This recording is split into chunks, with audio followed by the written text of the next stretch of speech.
প্রশ্ন নম্বর 38 কি বলেছে দেখো, দুইটি সংখ্যার গুণফল দিয়েছে এবং তাদের গসাগু দিয়েছে, কত জোড়া হতে পারে?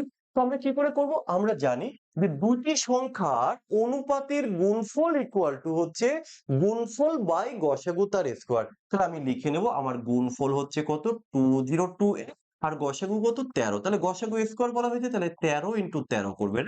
এবার একটা কাজ করি, আমরা ডিভাইডেড করব। 13 দিয়ে ভাগ করলে কত হবে, 13 কে 13, তাহলে থাকলো কত, 7 5 13 65, 6 13 78। আবার 13 দিয়ে যদি আমরা কাটি কত হবে, 13 কে 13, 13 দুগুণে 26, তাহলে আমরা পেলাম 12। এই 12 কি, 12 হচ্ছে দুইটি রাশির অনুপাতের গুণফল। তাহলে রাশিগুলো কি কি হতে পারে?